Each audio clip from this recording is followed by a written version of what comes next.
Hello, everyone. Welcome to the broadcast. I am Brigantia Blackbird of Blackbird's Brew. Joining me today is the lovely and the wonderful and the remarkably analytical Georgia Liberty of Wiccan Conservative. How are you, Georgia? I am super excited today. The vibe and the atmosphere has been amazing. I just woke up in a great mood and can't wait to start having a deep conversation about our topic today. Oh, it's nice when the days actually start off well like that instead of having to fight off, whatever junk is in the air. Got to be thankful for these days, especially during the last days of the retrograde season. I'm going to be so over it. But True story. today, Thanksgiving, the spirit of it, the meaning of it, I think this is the medicine that America actually needs. Just before we get really dive into it, what is your own gut reaction when it comes to this particular holiday and just where we're at as a nation right now? I think that Thanksgiving has been getting a bad rap for a really long time. We have been very ignorant and debauched in our manners. The further we have come away from the true meaning of Thanksgiving, what symbolism is tied to it, and what the actual history behind it is, because you know, there's something to be said about the idea that we're on stolen lands, or that lands are stolen, or that lands can even be possessed by people rather than just merely inhabited by them. So, you do yourself a lot of injustice when you don't go the extra mile to research your position and your point of view and kind of reconcile it not only with your own belief system, but what was happening at the time, because we tend to take a look at our history in a very modern perspective, and I Right. think that that kills us when we go to put those ideas and principles in practice in the modern times. So I think that our discussion today is going to lead us to a little bit of religion. It's going to lead us to a little bit of history. It's going to lead us to a lot about what the fundamental ideas that America can take away from Thanksgiving without putting any religious spin on it or any Mhm. historical spin on it, and really carry the torch of Thanksgiving into your own lives and hopefully remind you that there is still something to be thankful for. Yes, no matter how dark things are, there is always something that's going to be that bright, shiny little light that helps see you through. I've been thinking a lot about our very ancient ancestors, and I'm thinking, compared to how we're living now and what we're dealing with now and the tools we have at our disposal, I mean, they were living in abject poverty. You want to talk about tyrannical governments, I mean, they experienced things we could not imagine, probably would have a very difficult time enduring. And yet they kept saying, it's worth it. We're going to go forward. There's meaning in life. There's purpose in what I'm doing. I'm going to try to better myself, my situation, get the family set up for the next generation. And I think that's also a spirit that we could really stand to rekindle. But since you mentioned the history, I wanted to give our viewers a very brief reminder of just kind of the basics. Today, in case people have forgotten, Thanksgiving will be November 24th. And the idea of Thanksgiving, it's not something that particularly originated here, because you will find different cultures have different kind of harvest festivals, different kind of Thanksgiving festivals. That was a big thing in the UK. There'd just be certain times that it might align with the harvest. It just might align with, oh, wow, I mean, the community really came together for something, or something wonderful happened and we're going to celebrate our good fortune. So it wasn't necessarily a codified thing, but it was something that was in people's consciousness. And it was a time for feasting and also a time for prayer. So, of course, we know that the Pilgrims came over in 1620. The first Thanksgiving was held in 1621. And I just would like to remind people the what motivated the Pilgrims to come over here. They did not have conquest in mind. They did not have, ill intent. They were being persecuted for practicing their particular brand of Christianity. They literally came to get religious freedom from other Christian sects. So I think that maybe because we've had such a stable history religion wise in this country, uh, people have really forgotten just how deep the divisions within the umbrella of Christianity used to go, and just how it was a big deal what denomination you were, how you were practicing it, whether or not someone was going to come after you for it. I mean, when we look at what they went through with the Reformation and the Inquisitions and all of the other major controversies that ended in human bloodshed, I might add, I think just people have forgotten, like, oh, just because you wear the team jersey doesn't mean that you always get along. So, Oh little yeah. reminder. I'd like to interject too that I Hmm. think it's kind of an opaque mindset not to be aware of these things in the past because it is still so prevalent here Right. in the future. I mean, what do you think we're all arguing about whenever we talk about this idea of a national religion, or Hmm. even whenever you are kind of defending the idea that these Puritan Christians were somehow intruding upon Native Americans and bringing with them the idea of their missionaries and conversion practices and things to that effect, and to see how that affected the Native American people too.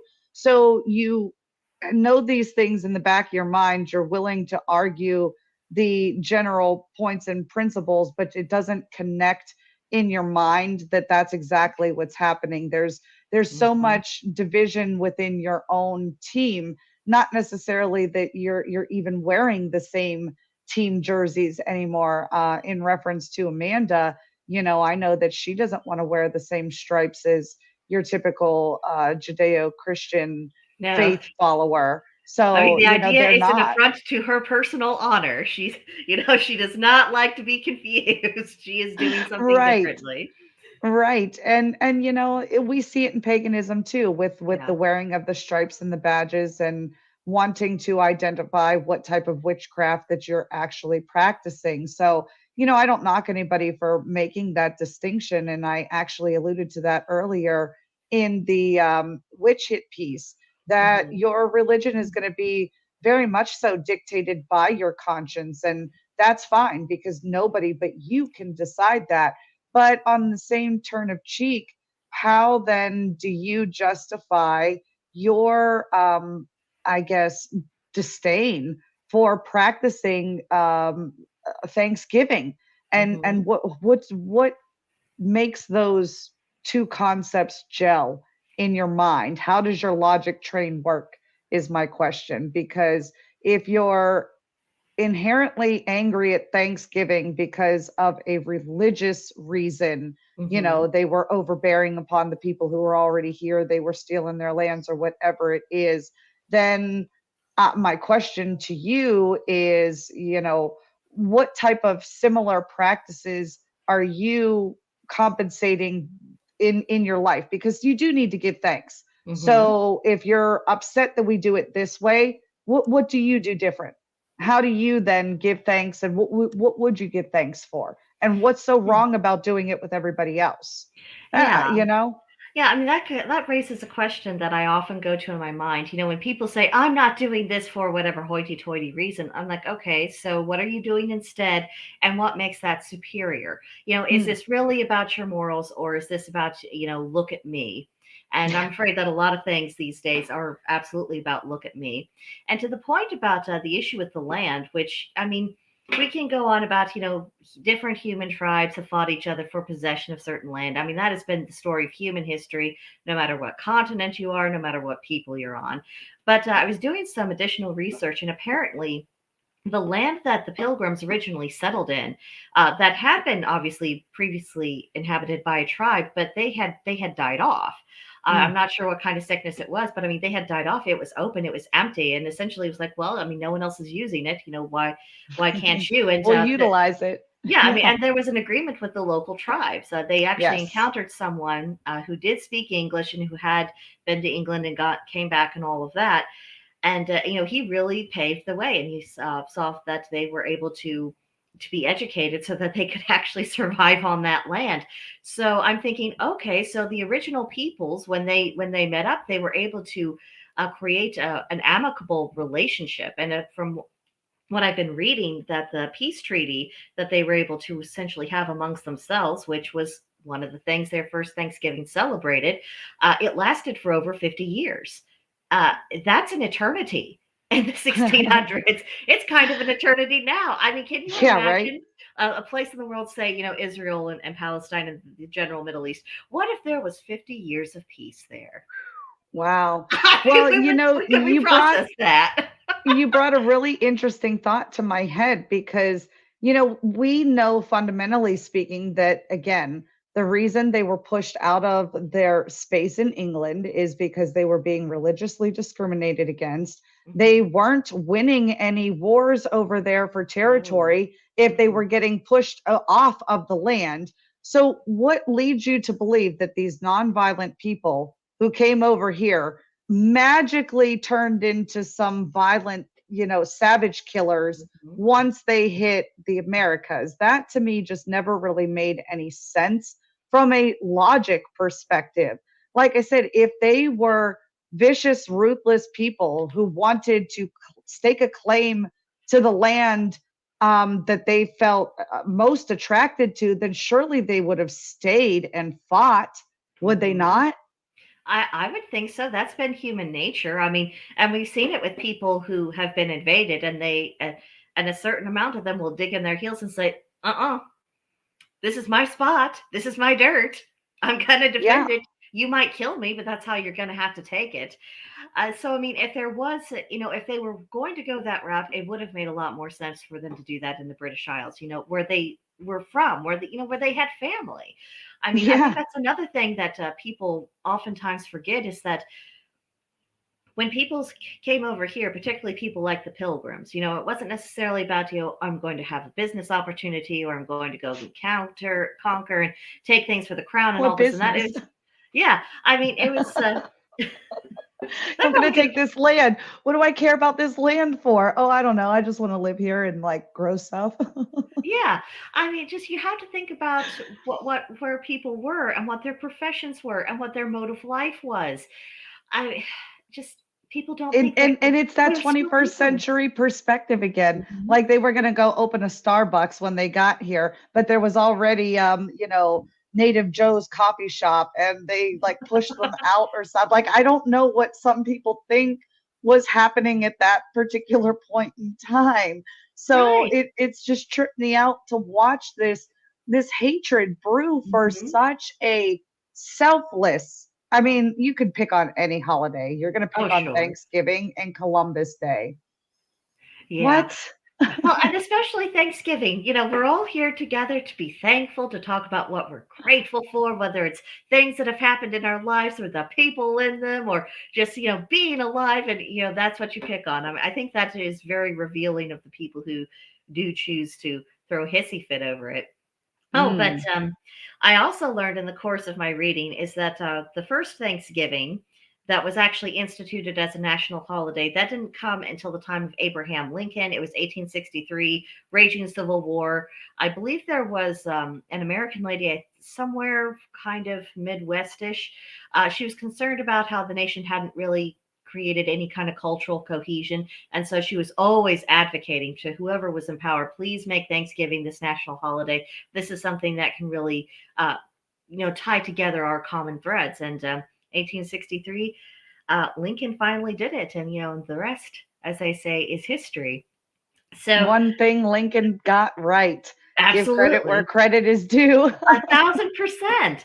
And there's so much to love about Thanksgiving. It feels like it is the quintessential American spirit. It Yes. is the coming together of different ethnic groups, different religions, people who have very different ways of life, different ways of earning their living, different ways of raising their children.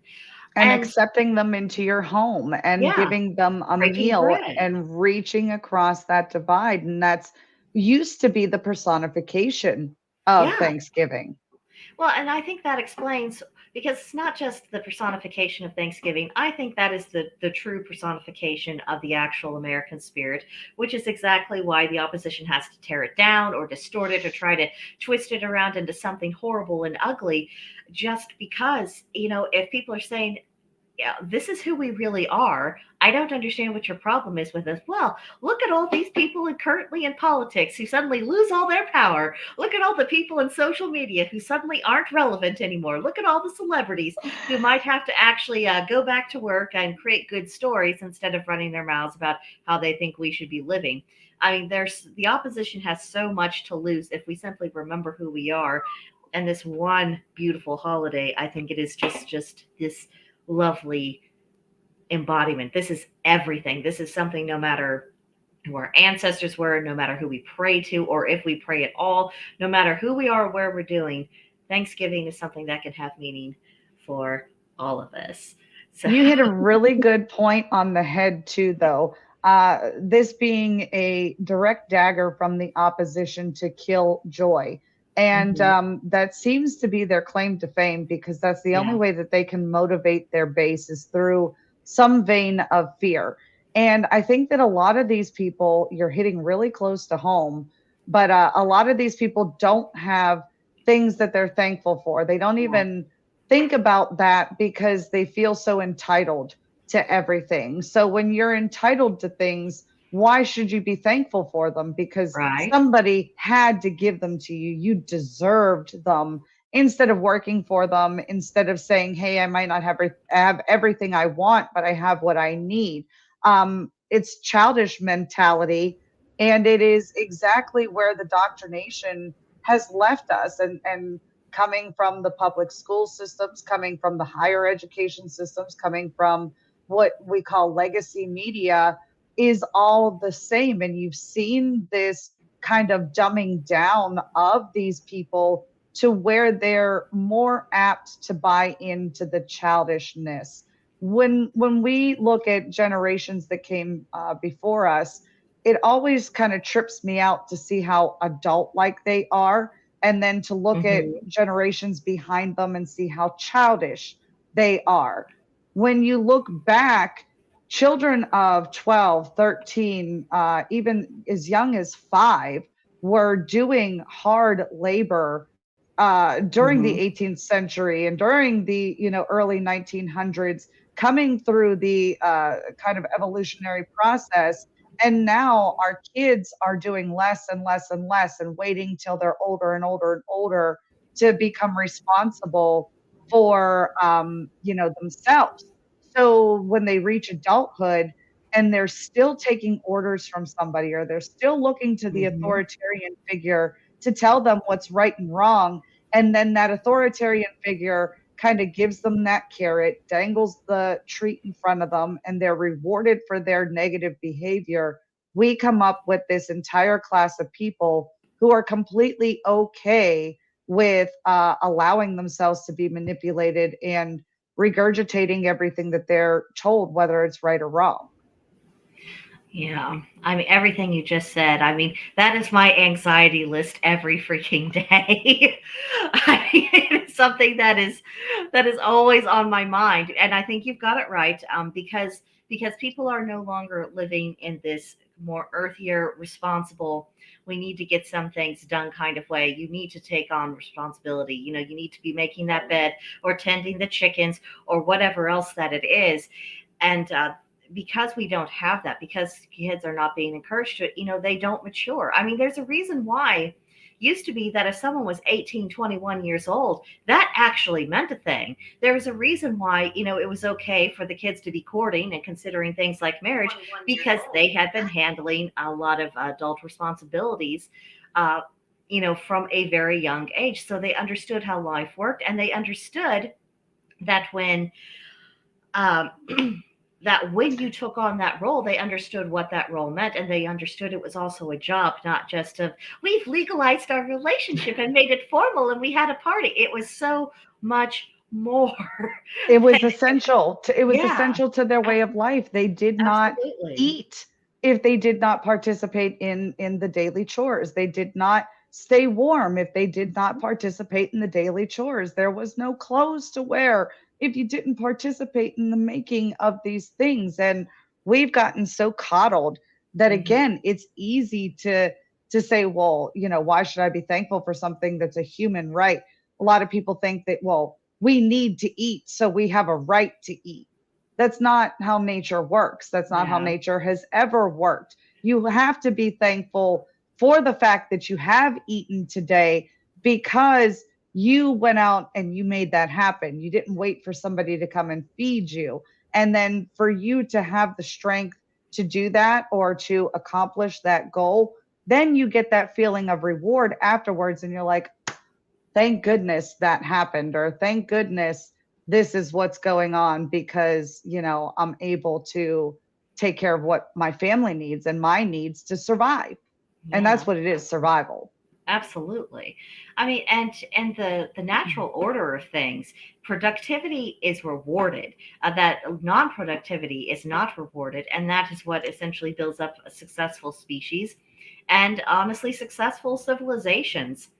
And that's really what made the establishment of this American Thanksgiving really worthwhile, because they were laying the foundation for something that could last. They said, Mm, okay, we harvested the first corn that we've ever harvested. This was a brand new plant to us, but we harvested it. We're gonna make it. We're gonna live. We don't have to live in the same fear of the winter as we did the previous time. That is hmm. huge. And I have a Yeah. feeling that as our own economic downturn continues to turn down, I think we'll be a little bit more in touch with that particular mindset. Now, there'll be some people, of course, who go the other way. They'll be screeching for someone to come and rescue them. But for people who've learned the lesson, they'll be like, nope, I'm going to do everything within my power to make sure that me and mine are taken care of. And then when you do have those celebrations, it means so much more. You are much Yeah. more invested. And I Hmm. and I honestly, maybe that's also part of the gratitude and the thankfulness problem, is that people are just not invested, um, which is Took the actually one of words out of my mouth. You took the words out of my mouth. I was going to say, think about this, how many families are involving their children in, like you did the pie baking video this Mhm. afternoon, well, this morning.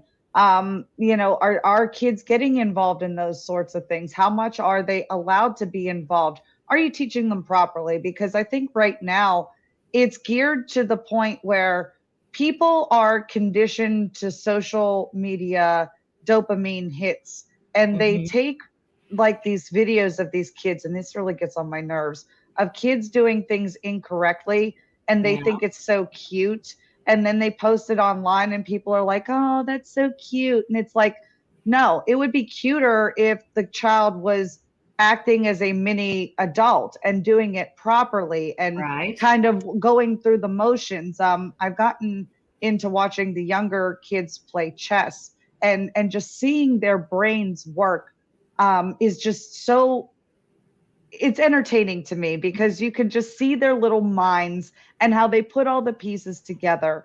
But how many kids are actually getting that Yeah. stimulation and feeling that reward system, because that's what it is. You accomplished something. You did it the right way. You got the results that you expected. And again, it's just such a satisfying feeling that even adults are having a hard time accomplishing those goals. So really, what is our youth getting? Yeah. I mean, that is a huge problem. And I want to touch a little bit on the point you brought up about social media.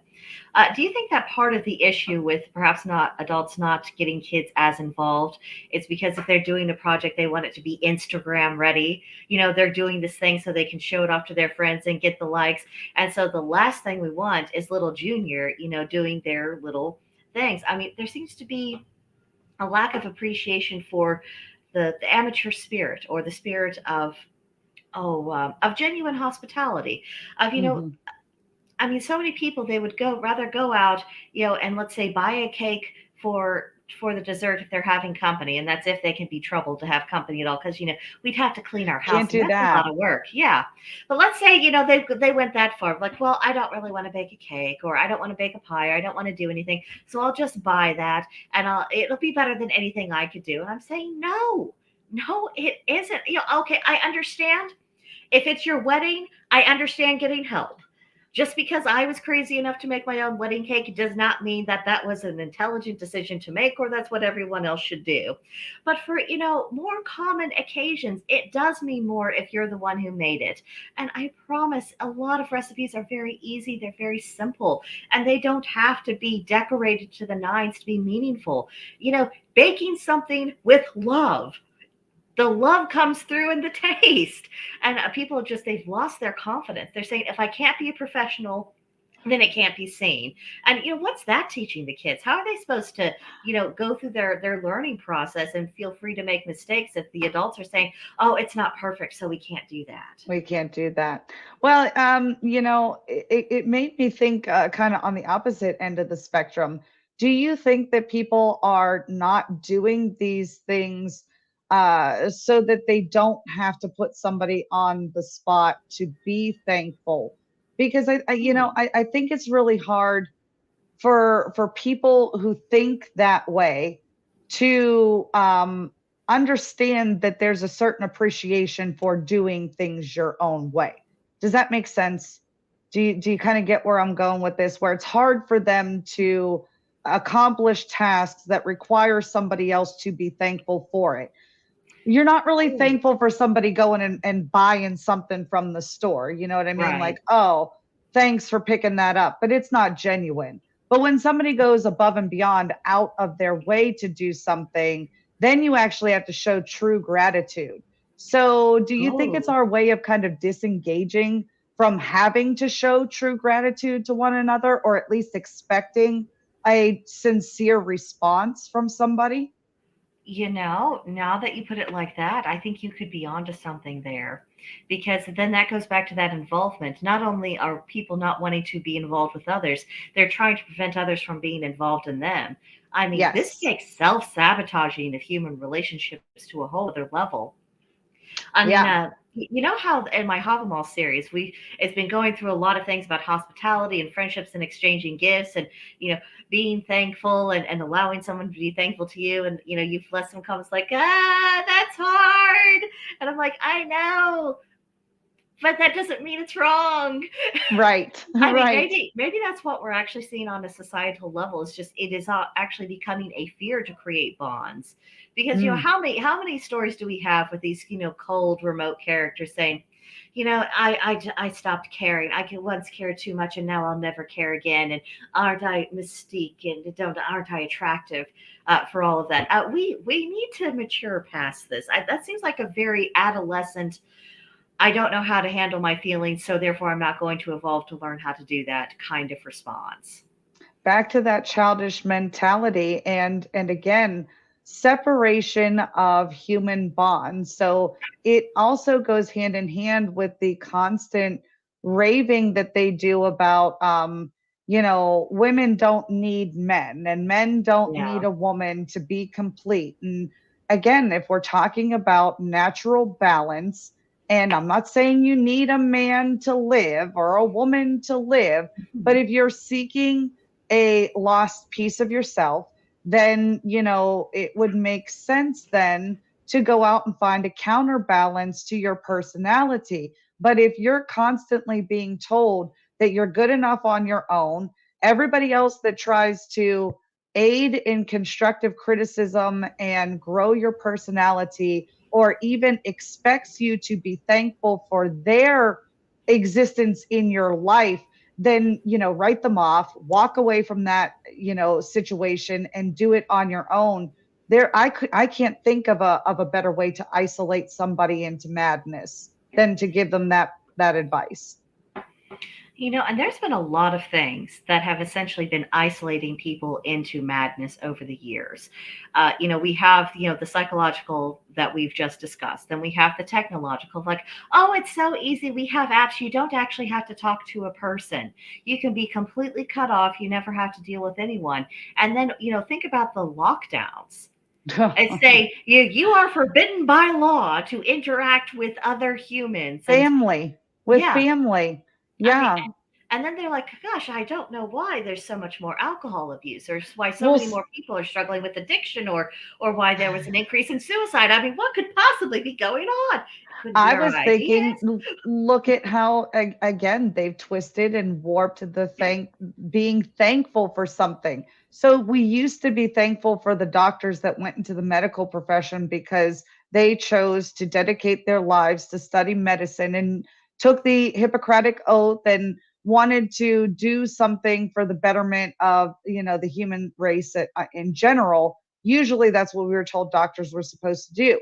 Then Yeah. throughout the pandemic, we've seen a lot of these doctors um, do a 180 on their own positions. We've seen them shut out actual science and Mhm. embrace pseudoscience, and then turn around and tell us that we should still be thankful for all that they have done, and including the TikTok nurses and everybody else that wasted their time as patients literally took their last breaths in Mhm. isolation away from their family, where people were being told, you can't even have your religious pastor here to issue your last rites in the way that you would see fit for your final resting. So, I think that this is a huge conspiracy in Mhm. order to break us all down, tear us apart.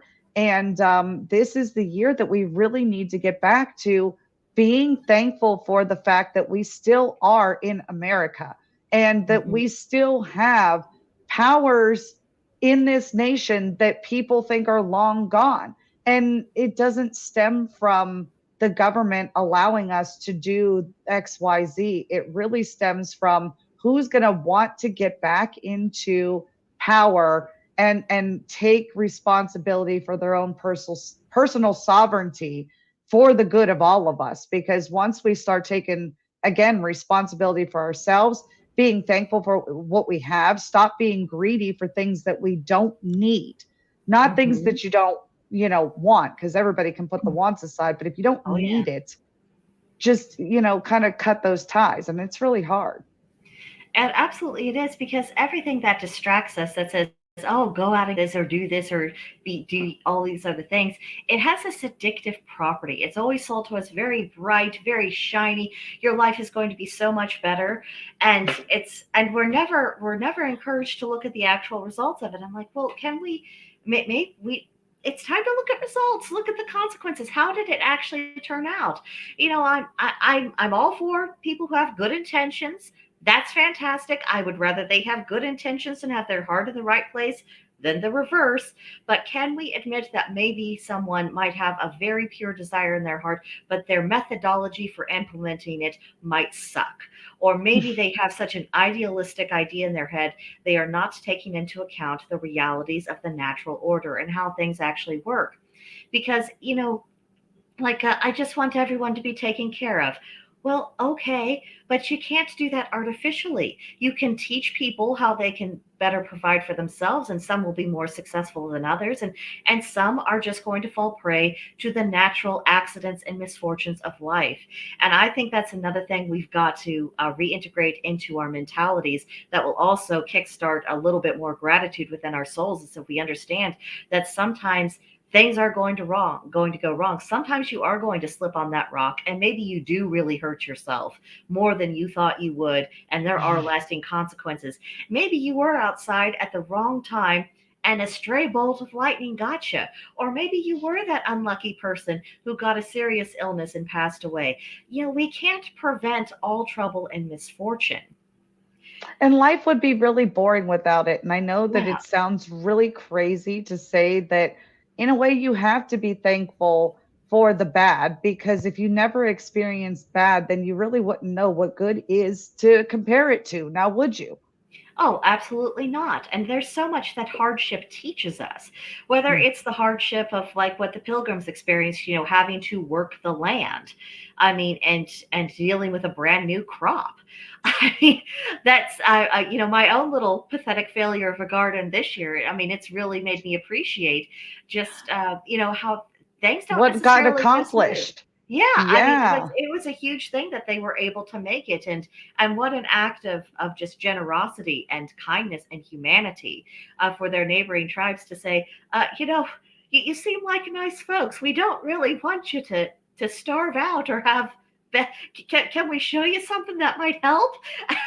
And that they had the humility to accept that advice. That's another thing that's missing, is that people don't have the humility. And I blame a lot of social media for that, because of all of this one-upmanship and comeuppance, and I Googled this and now I have a fact that I didn't actually know, but I was able to find it in 2 seconds, so I can throw it in your face, and somehow that means I've won.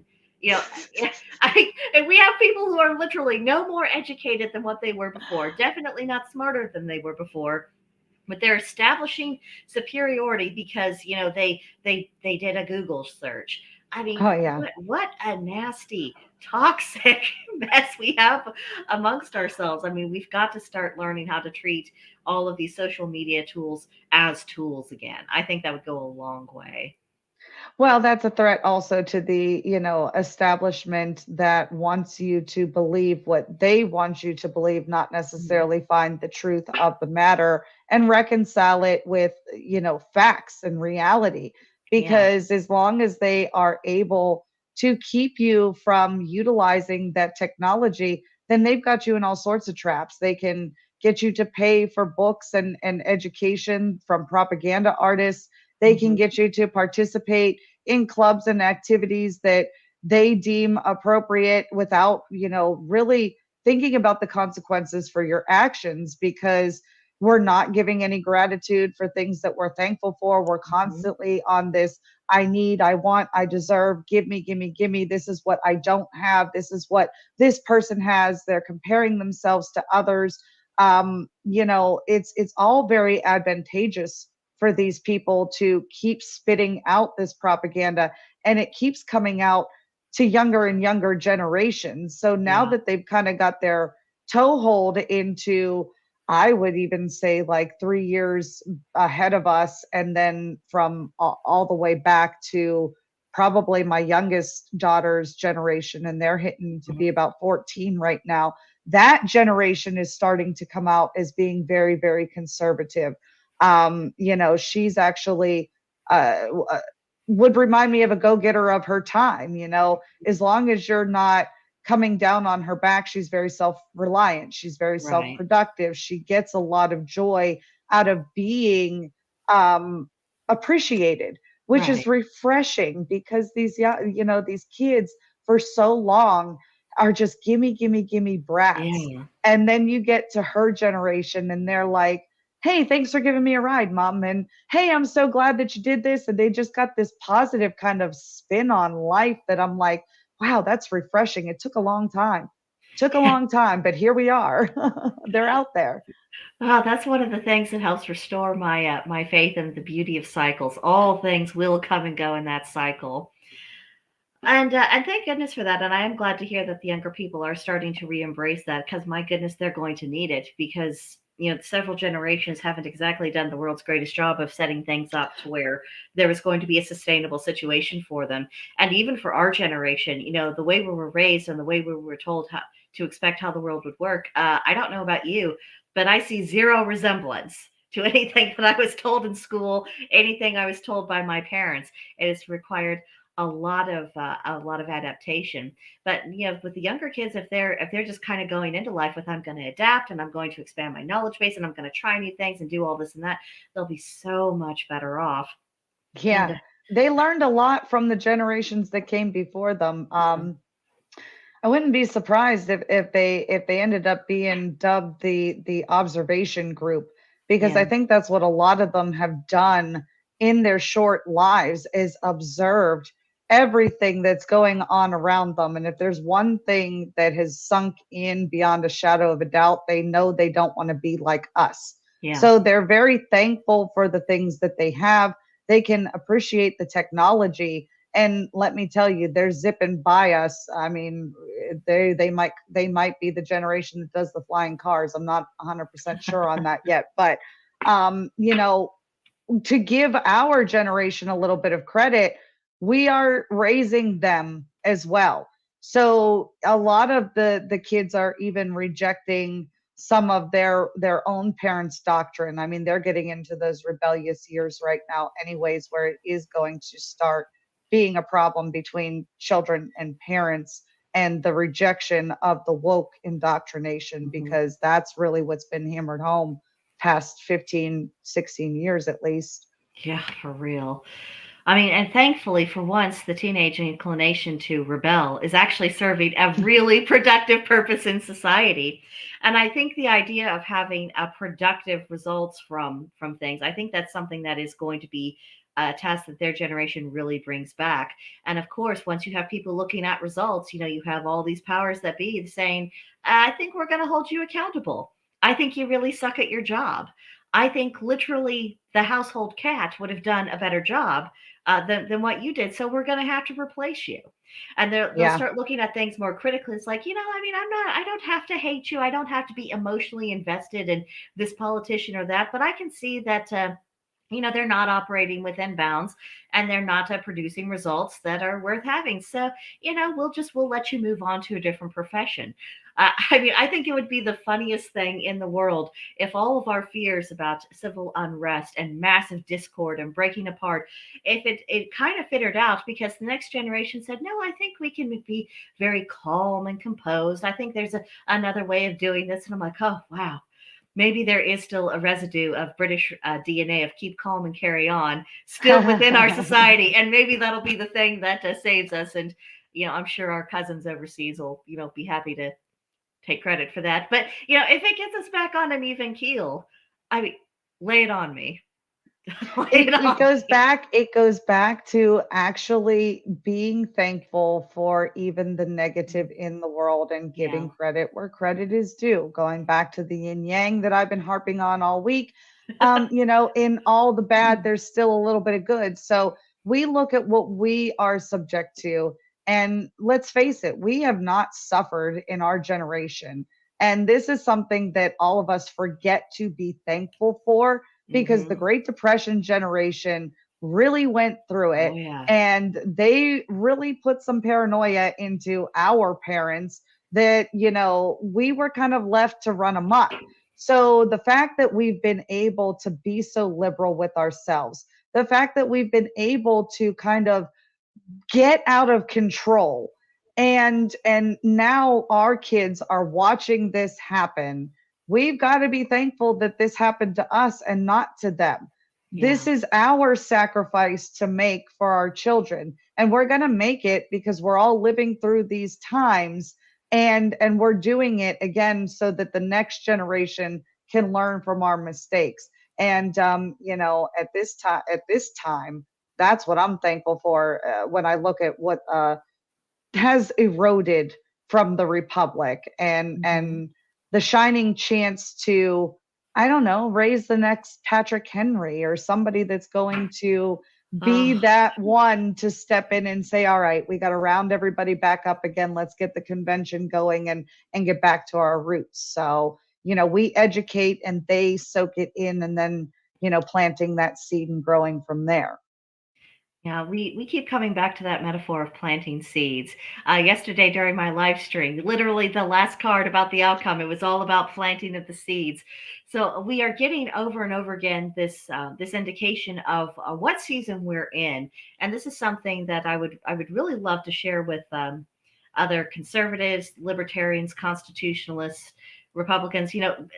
Non-crazy patriots, whatever label they're going by nowadays. I think this is something we could really contribute to the conversation, and just tell them we are here planting seeds. The seeds that were previously planted, we're just going to have to take the harvest of that. We have to take it. That we're not going to be able to avoid it.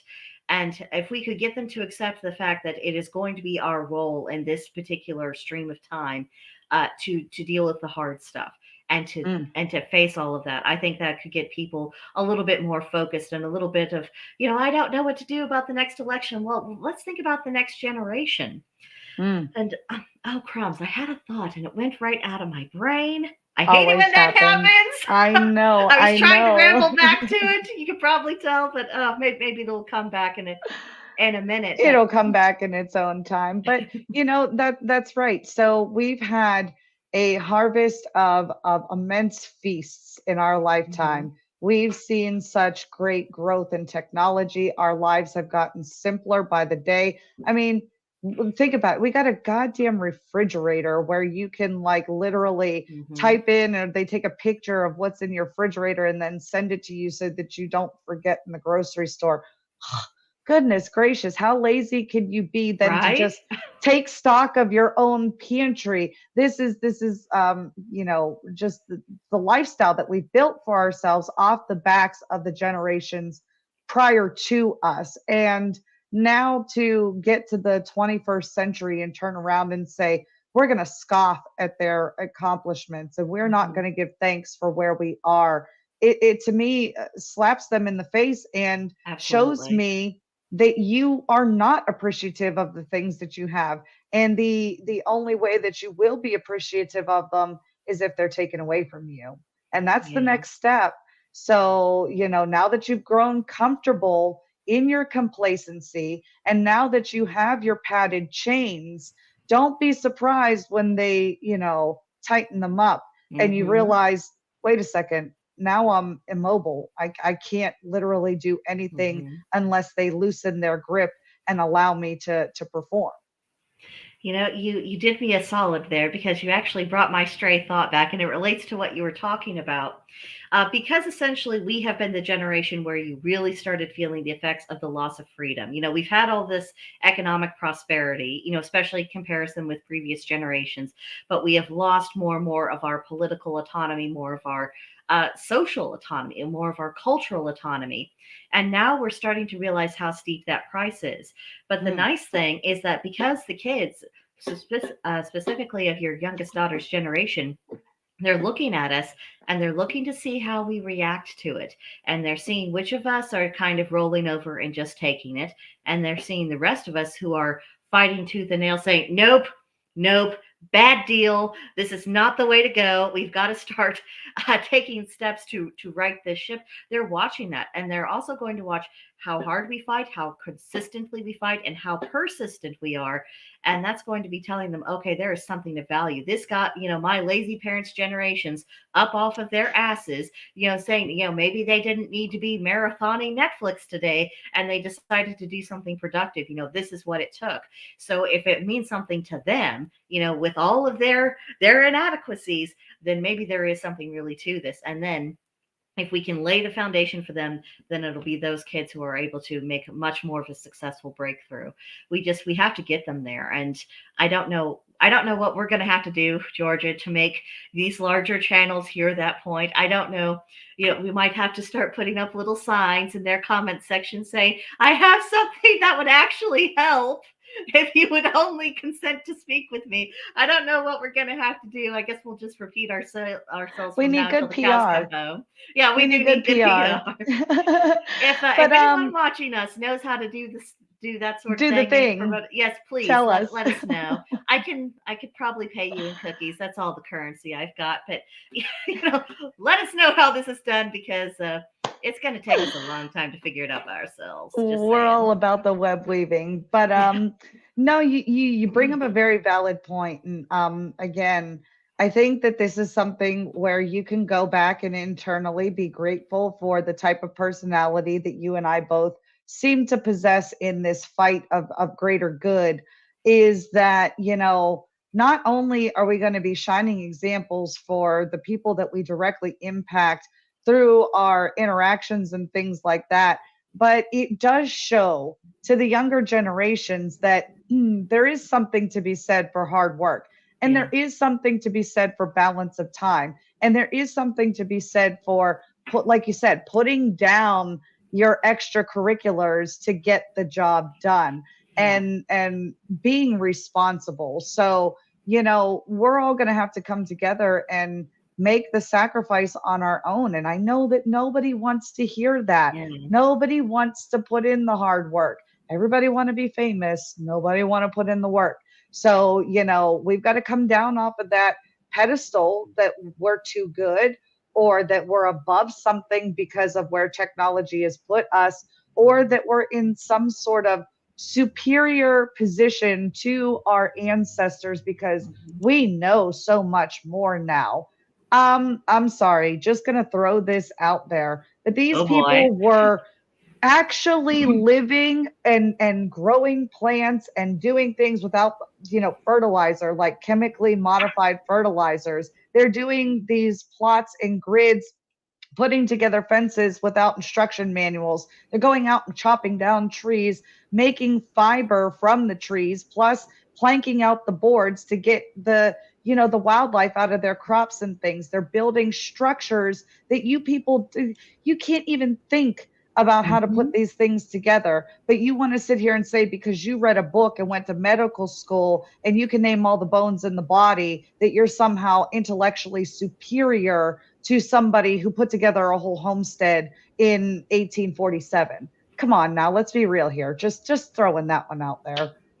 Yeah, and another thing that people get confused is that they'll think that access to information is the Makes same you thing as smart. yeah, is that or that it's the same thing as knowing that information yourself. Look, I hate to tell you, unless you have, an eidetic memory, just because you see it something once, it doesn't mean you actually know it, and it doesn't mean you understand it, and it does not make you wise.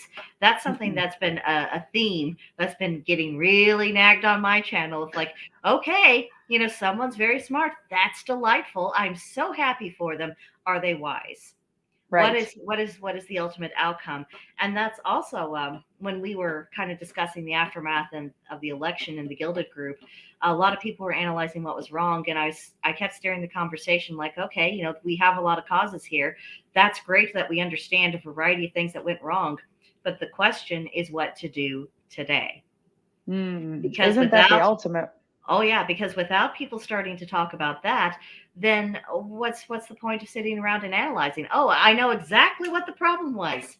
The Common Core method. Let's all Great. sit around and make Yeah, up 12 different problems before we answer the one problem on our plate, right? So, yeah, 100 plus 50. Well, how many tens are in 50? How many tens are in 100? And can you count all these numbers to get? No. Can we just figure out the problem? The answer is right. 150. So let's move on. What are we doing with this 150? Where is it going? Is it money? Is it in my bank Mhm. account? And can I spend it? Yes. And if it's not money, is it seed? And is it something I can eat, or is it something that's just going to look pretty? Yeah. Let's define terms. Let's be practical again. And I keep thinking about what we discussed about, life is not a spectator sport. We're not Mm, here just to be wallflowers or people who are observing what other people are doing. You know, and that's always the big thing. We literally have YouTube channels where you can watch people build something or clean a house, but the people watching those things, they're not using that as their get up and go. motivation. Yeah, they're not Yeah. saying, okay, you know what? It's not as bad as I thought. I think that's manageable. I think I will go produce something. It's like, oh, it's just so calming to watch that cleaning video. I'm like, It's even what about your worse. floor? Have you vacuumed? Why don't you do that? You'll feel really calm once that's done. It's even worse than that. They have these instruction videos out there, and instead of going out to succeed and or modifying the idea and making it your own, we now glorify the pin fails and the Yeah, failures of attempting to do this. And look, there is something to be learned in a lesson of failure, but it doesn't need to be glorified. I no. don't think that you should be proud of your failure. I don't think that people should be haha laughing at you. We've dulled down human emotion when Yeah. we went to social media, and like I said, so I don't mind, being laughed at, looking like a fool or whatever. But there used to be a thing called humility and Right. embarrassment, and you didn't do things because of those emotions, but they've been so eliminated by social media. People are just so apt to put their fails online. And I'm like, I don't understand why you're not sharing with me your success story instead. It feels so much better to succeed than it does to fail. Yeah. I mean, you get the same hit of dopamine for the like button on a success story or original idea as you do on a failure, and you don't look as dumb. Yeah. I mean, you have a point there. And it would be so much different if someone was saying, I'm learning this skill, here's my first attempt, here's my second attempt, and here's what I've learned, because, True humility. yeah, there's a YouTube channel that I tune in from time to time. Her name is Rachel Matsky, and she does all kinds of projects. Sometimes they turn out well, sometimes they turn out not. She's always pretty honest about, like, okay, that didn't go well or that did. But, at the end of every project, he's saying, here's what I've learned. This is what I would have done differently. This is what I'd like to try next time. This is what I may never, ever do again. And I just like, okay, that's how you would share your fails. It's like, okay, I did this, and I'm sharing this with you so you don't have to make the same boo boo that I just did. Right. I can respect Right. that. I mean, that's contributing to the conversation. But again, as you say, the glorification of failure, the glorification of mediocrity, and as opposed to someone who is pursuing excellence or someone who has a good result to show. I mean, the pilgrims here at the first Thanksgiving, they weren't offering up their fails. Oh yeah, it was the Wampanoags when they came over to share dinner with them. They weren't saying, "And here's the bread that I burned in the oven, but I really tried hard." Like, no, no, here's grandma's best loaf, and here's what we fished and this and that. Oh, you guys brought this. That is absolutely amazing. People were bringing their success. They were bringing their best. And I think that's another part of the spirit of Thanksgiving, of learning how to bring your best again, and for people to want your best. And you and my husband might throw me out the window for saying this, but bear with me. But our society's become very casual. Mm. It's not just informal, it's very casual, and that casual is slowly disintegrating into sloppy. What if we started doing things up a little bit more? I'm not saying it needs to be formal all the time, or that there's never a place for casualness or anything like that. I'm just saying is that maybe we do need to bring back some reasonable standards to, if you have someone over for dinner, yeah, it's easy enough to bring out the paper plates and you don't have to do dishes. Yay for efficiency. But isn't it so much nicer if someone actually set the table for you? And it doesn't have to be, like great grandmother's Seven china. piece setting. Yeah. Yeah, I mean, if it's Yeah. just, you could bring out your everyday dishes, but just arrange them nicely. Show who you're having over that you cared enough, that you had respect for them, and that you valued them enough that you wanted to create a comfortable environment for them that showed respect. I mean, maybe that would go a long way to sorting out a few things. Well, it's so hard when the face of the average American family is changing in such a drastic fashion. And again, it goes back into that deterioration of the more conservative values where, Yeah. even before we were told that families could look differently. Hmm. Maybe the aunt has custody of the child, and then she's got to work that person into the family, or maybe grandma and grandpa are part of the household. So you have Hmm. mom, dad, children, plus grandma and grandpa. And your family is a little bit different from everybody else's. And we used to tell our kids that that was okay. And that, Hmm. yes, that's still technically a family. And you should be thankful for the family that you do have Right. in whatever shape or form that you have it. But somewhere along the line, we now started telling them, don't be proud of what you have at home. Don't be thankful for the things that you have because other people don't have the same thing. That's so detrimental to their psyche. So now they feel some sort of privilege for having family and being thankful for the people that are in their lives. How do Yeah. you think that that's damaged them on a psychological level? Well, I don't think you have to look very Yeah. much further than, your average high school student right now who's out there chanting and kind of rebelling against the government and doing their thing with only being half cocked because again, they don't have a lot of life experience. I No. know. I thought I knew everything too, but alas, we do not. And when you learn through life experience, it's harder. I'm going to tell you, it's a lot easier. You guys are listening to people now tell you what to do, where to go, and all those things. Yeah, that's super easy. When those training wheels come off and you have your own decisions to make and nobody's telling you right or wrong, you're going to find yourself in a position where you have to make some decisions and you're going to live with those decisions. Yeah. Oh, learning to live with things, that is a true task. And I think that's one of the tasks that we really take on once we realize that the mantle of adulthood is not an optional thing. And Mm-mm. I would really like to divorce people from the idea that it is, this toxic celebration of childhood and adolescence. I'm saying these are wonderful things when you're in that stage of life, Mm. but you have those things so you can graduate to being a grown up, make being a grown up great again. There should be benefits to that. And I think that's another reason why there's so much push to expand all of these artificial so-called rights to minors, well beyond what would actually be fitting or proper. Because then it says, oh, well, I don't have to grow up and I have all of these options and I have all of this power. So therefore, what's the benefit of being a grown up? Oh, that looks like I have to pay for things. That looks like other people are going to hold me accountable. Oh, I don't think I'll have kids because what if they do to me what I'm doing to my parents?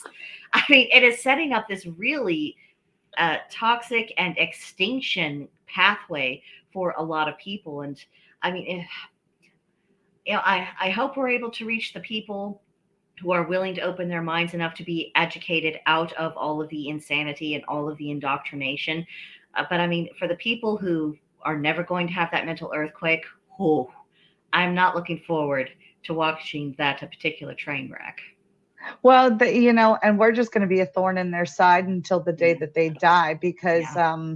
you know, uh, I think that your personal actions, your personal aura, your personal inflection on the world is going to be contagious. And that's one of the things that I know that I'm really thankful for, especially around these time of year, is because you can kind of get people to listen a little bit better. And whenever they do, then you can reach them. And then you start getting a little bit of feedback on, oh, hey, I tried what you did, what you suggested, and you did this and you did that. And it's infectious and it's something Mhm. that can grow. So, those people really despise people like us because we don't have a problem putting that on display. We don't Yeah. have a problem being that infection of happiness or joy or spreading the positivity and the message. And like I said, that just makes them much more introverted. They don't like us, Mhm. expressing the happiness, and they're going to try to kill that joy. But let's be thankful for that too, because it makes those people very, very easy to identify as well. Yes, and if you know where those unhelpful influences in society are, it makes it a lot easier for one, not only for other people to recognize them, but also to make wiser decisions about how they engage with them and on what terms. I mean, one of the things I wanted to bring up earlier, but our conversation evolved, was just that this beautiful symbol of the native tribes and the pilgrims, making peace amongst themselves, and I thought about, well, that really relied upon both parties wanting and desiring that peace and wanting coexistence and seeing the benefits of it. And when you have different groups of people, and one of them is saying, I don't care what you say, what you do, anything, I don't care what concession you give me, I'm always going to be your enemy, I'm always going to be coming after you.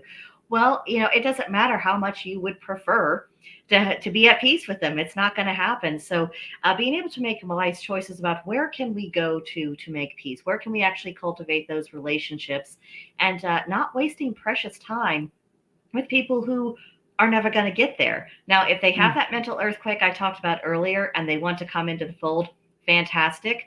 But we have to learn to adapt to people about where they actually are today, and to not being led astray by our desire for where we wish that they were, which I think is where a lot of conservatives really start falling off the whales, because they wish that people would better themselves. And I'm saying, but they're not, and they keep telling you they're your enemy, so you got to start treating them accordingly. There's a reason Right, why we're right. losing. Well, that's it. And again, one of the main ideas that I've taken away from at least the midterm elections is that Republicans have greatly underestimated the Dems' ability to grasp roots. And I think that's Yeah. somewhere where the GOP would really start making a lot of headway is if they would get their boots back on the ground and start making connections with actual Yes. like minded people.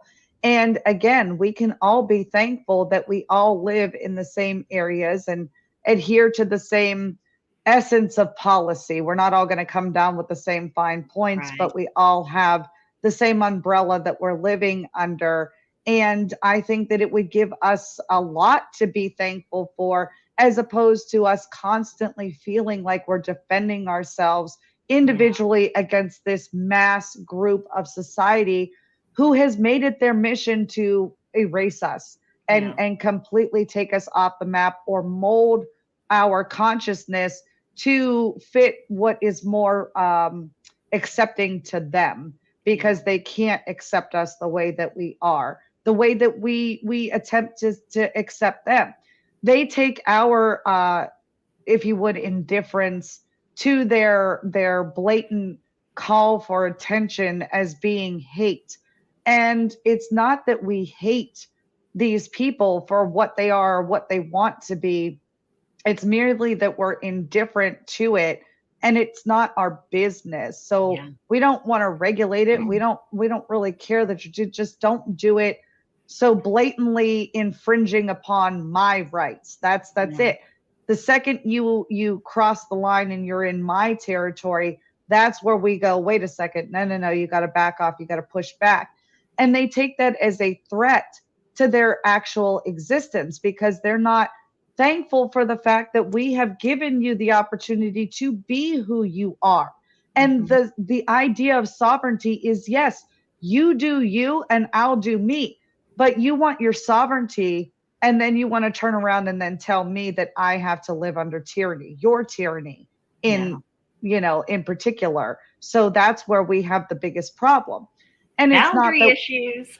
yeah, not that we necessarily want a divorce because we don't want to break bread or make peace with you. It's just, it's fundamentally different to want somebody to be their own free person Hmm. and then turn around and have that person say to you, well, I'm free to do what I want, so now you have to do what I tell you to do. No. What? That's how it works in the feudal system, but in a republic, it's like that's not the norm, and that's kind of what we're criticizing. And as you were talking about the midterms, I am pretty aggravated because I think that the split between the establishment and the rhinos, and like the Mitch McConnells of this world, who between them and all of the rest of us, I think that difference is getting more and more stark. And I think it's very clear by who the party establishment lent support to and who they deprived support of. I think that's really very telling. I think there was a lot of self sabotage, and that's something that we're just going to have to absolutely be realistic about. Now, my solution for people I don't like in power: do everything possible to remove them from power and make them as irrelevant as possible. Now, it would be preferable if we weren't having to do that within just kind of the umbrella party. But if, my message to like Mitch McConnell and the Paul Ryans and all those people like that, I have no problem whatsoever treating you the same way as I do the Democrats and the socialists. No problem whatsoever. You are going against the will of what people actually want. You're not acting as representatives. So if you're just going to be a part of the problem, I don't care if you continue to have your government paycheck. You're not Mm, entitled to it. mm, And so I think that's a message that I think will be resonating. I don't think that populism is dead by any means, but I do think that we need to get the establishment out of the way. And a lot of that, we also have to deal with the generational issues of the baby boomer generation. You have got to let go of power before we mm. hustle you off to the nursing home. We would prefer for this not to be unpleasant, but seriously, when you're 80 and you're still in the Senate, that's a problem. Go home Yeah. and find out who your grandchildren are while you are still in corporeal form. I Well, they promise should that'll be be nice. thankful they've made it this long. Right. They really should. And I think it's if the country really wants to take a fresh, new, young perspective on how we move forward in a legislative aspect, Mhm. then you better get out there and be the change you want to see in Yeah. the legislator. It's that simple. If there's nobody behind these people who want these jobs and they're not chomping at the bit, you're not knocking on doors, you're not getting the education to the people, then this is how we get stuck in a rut. And again, it's very easy to turn around and say, oh, the other generation should have did it, or oh, this Yeah. generation should have done it. You can vote when you're 18. How old Yeah. are you? How many elections have you participated in? Did you know that, your local election cycle, it runs pretty frequently? So ask yourself, in the past 2 years, how many times have you been in and out of that polling location? How many times have you called up the Secretary of State's office? How many times have you been able to, just get a little bit of background information about candidates, and figure out the difference between where your county or your area is going and where it was and what it used to be about? I mean, this is basic stuff that we should be doing with this access to technology that we're all so thankful for.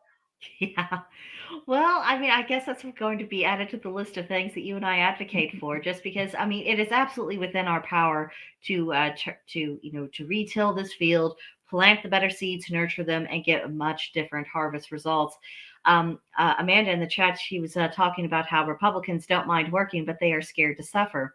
It's Mm, going to take people leading the example saying, yeah, I'm going to suffer as I do this. But you know it's worthwhile. There's going to be value and meaning in that suffering. And just in hmm case anyone who listens to your channel or mine and you think this is easy for us to do, what the hell are you smoking?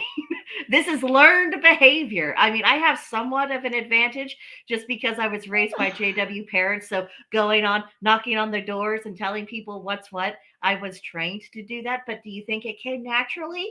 No. And when I left that, did you think I was wanting to take up the mantle of another cause?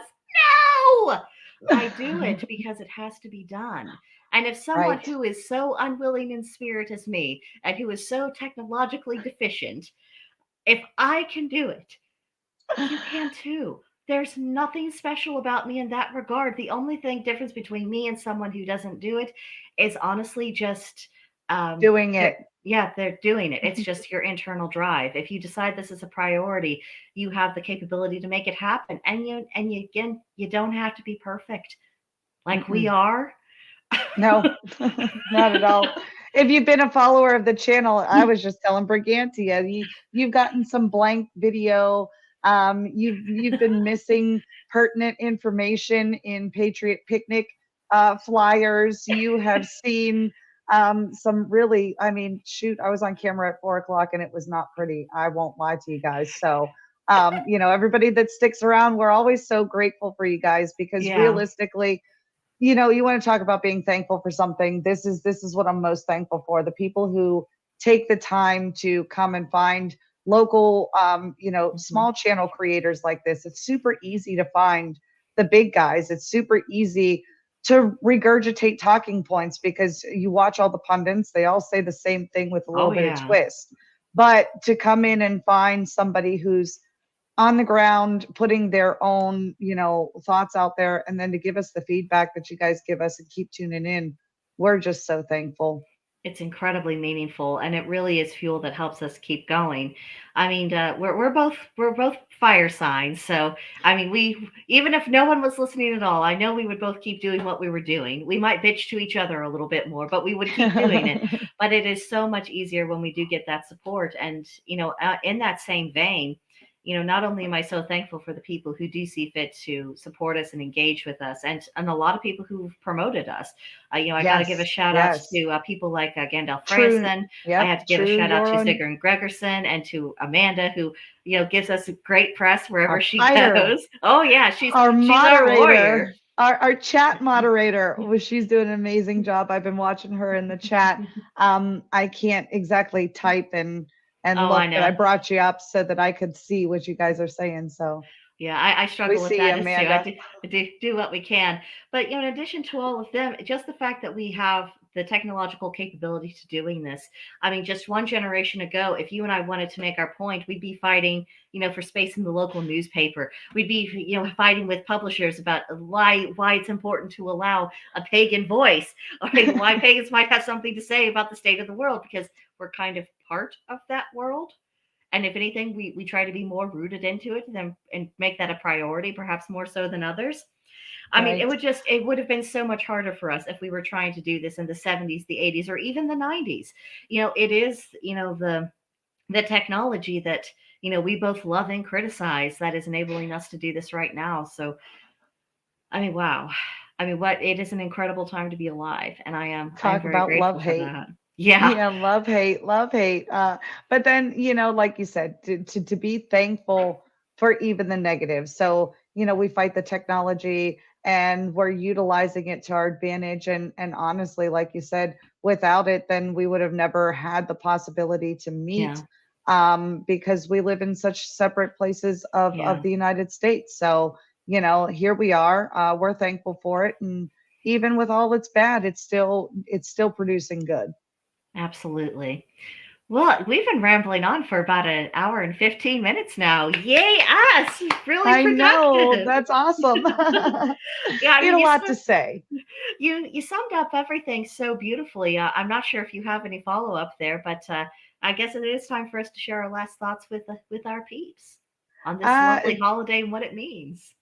I would say that you should be thankful for whatever you have in your life. Take the time to acknowledge it and see if that little bit of injection of positivity, just regarding what you have in life, doesn't change at least the rest of the way that the month rolls out for you. Because keeping that in the forefront of your mind is going to attract a positive vibe, it's going to attract positivity, and it's also going to be contagious. So I think that not only will you see a positive change in the way things happen to you, but you'll see the change in the people around you as well. So that's my suggestion. The last thing I want to leave everyone with is allow yourself to be inspired, whether it is the mythos of Thanksgiving or someone in history who made an impact or someone who you know on a local level, a relative, a friend. Allow things to fill your spirit with that fuel and allow that fuel to allow you to uncover your own good qualities and to what you are able to contribute to the world in whatever fashion that happens to manifest. I mean, on our Gilded server, not all of us are engaged in the same kind of work. But we are starting to create attract a few creatives, and there's one lady there. She's working on a novel, and she wanted to have fantasy that wasn't woke. She wanted to have fantasy that resonated a little bit with some pagan ideas without it necessarily being too overt. And she's doing it, and she's sharing her journey with us, and we're all encouraging her as best as we can. That matters too. That's Yes. handling things on the cultural front, and we do need to address our society from every aspect of it.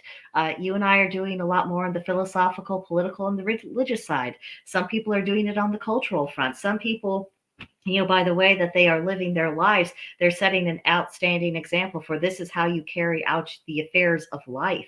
That is huge. Whatever you are bringing that to the table, be inspired. Let yourself do that. Allow yourself to express that greatness because we need it. The world is hungry for it, it's thirsting for it, and it just needs to see that it's sincere and that it's real. People are Mm. starving for what's real, so if we can give them something that is real, I think we might be amazed about where we're at 10, 15 years down the road. So And we'll be alive to see those yes. changes. So, let's get it in gear and let's make this happen, guys. I know you're out there. Yeah. All righty. Well, thank you everyone for tuning in with us. Thank you, Georgia, for coming on with me. Everyone, if you have not already done so, please go to Wiccan Conservative on YouTube and on Rumble, any platforms where Georgia can be found. Give her a like, give her a subscribe, tune in to what she has to say. Uh, let's get her up to 200 subscribers, and then from there she and I can start climbing together to go to 3, and we'll be doing that march to the 4-digit number subscribers and on from there, and just we'll see how far this journey can take us. And of course, join us on Gilded. That's right. We'd We'll be see you happy to guys see you. on the next one. Bye, guys.